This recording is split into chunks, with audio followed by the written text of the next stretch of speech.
Welcome to my mashes. I'm running on the India freaking sweets of fruit roll-ups and peanut brittle.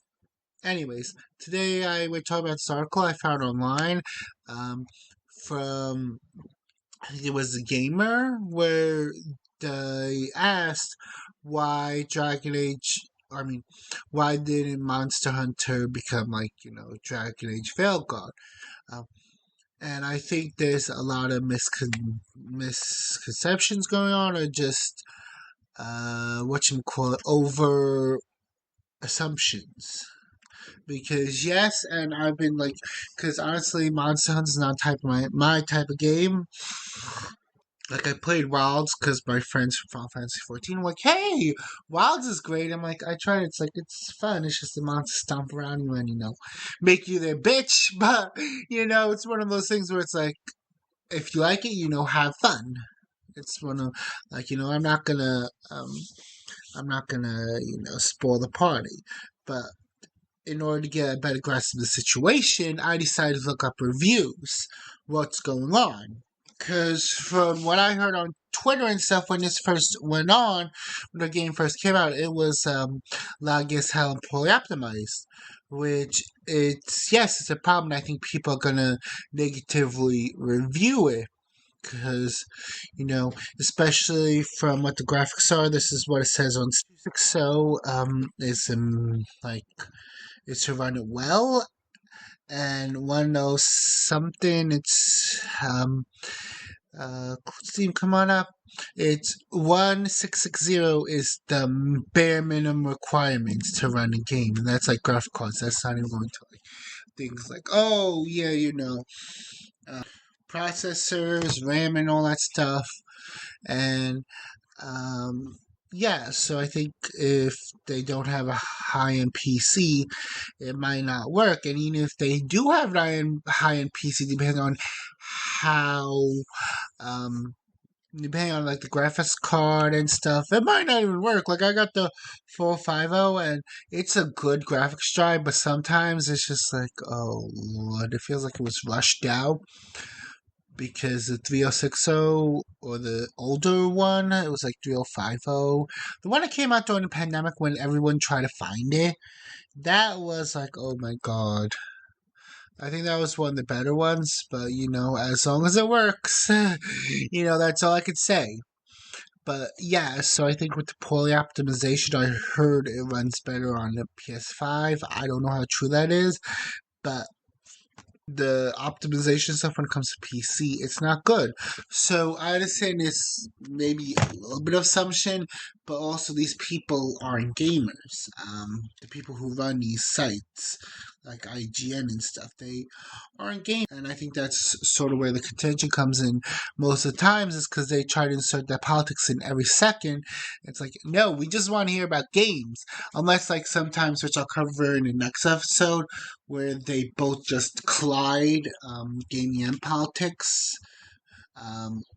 where it just collides. But usually it's like, oh yeah, here's my gaming hot take. Here's oh yeah, it's about Harry Potter, and then instead of giving the game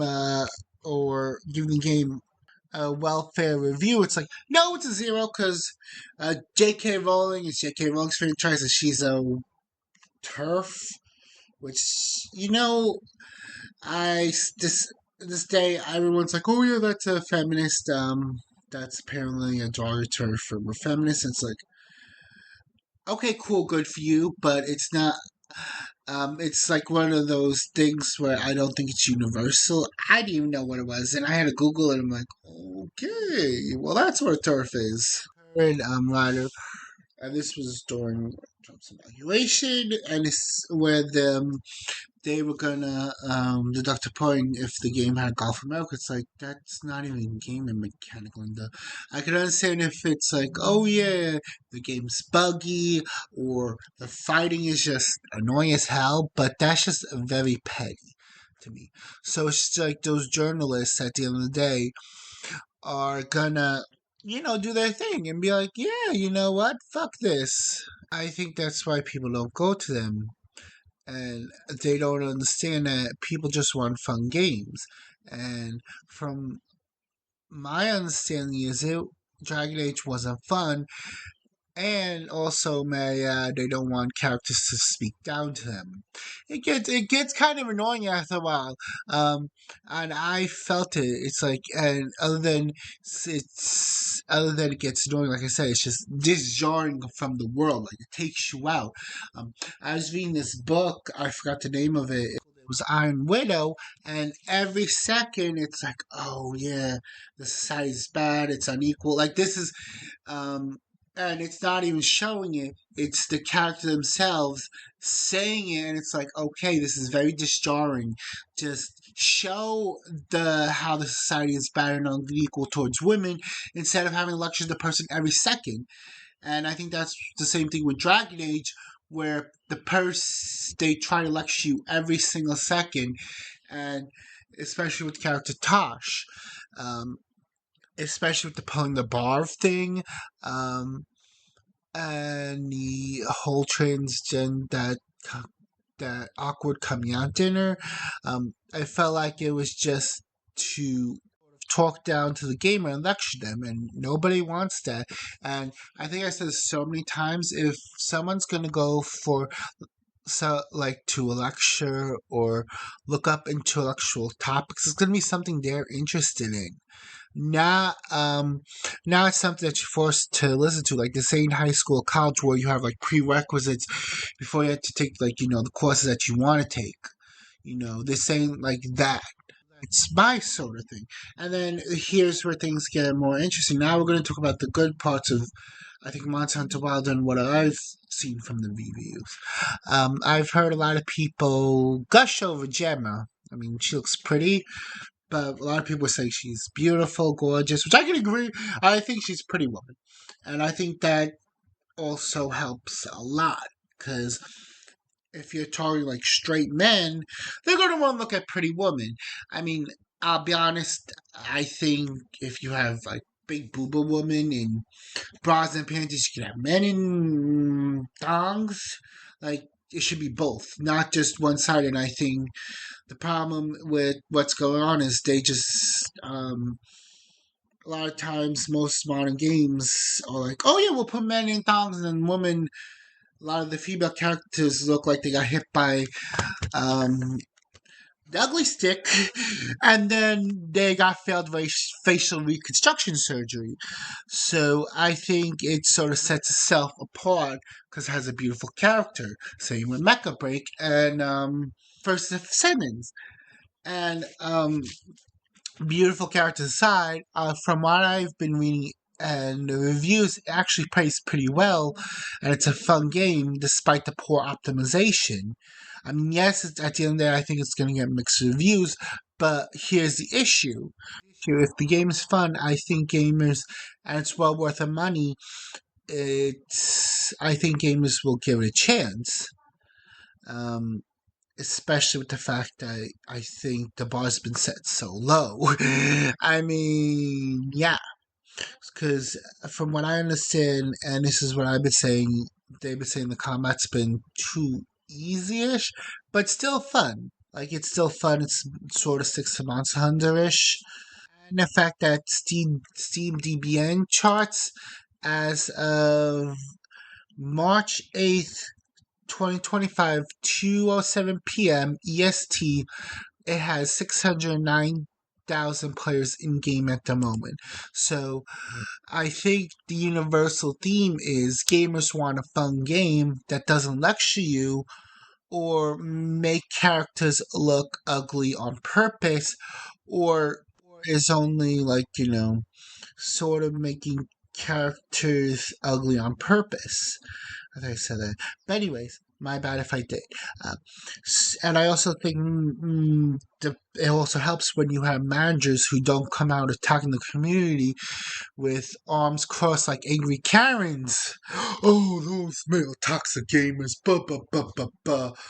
they're the reasons that the world's on fire. I'm like, okay, well, whatever, Linda, you're gonna end your company, which is, I know this is another side tangent. I don't understand this whole, and this is probably why the video game industry is on so much fire, especially in the West, is this adversarial relationship between the gaming team and the devs and like the corporation and stuff to the gamers themselves, your consumers.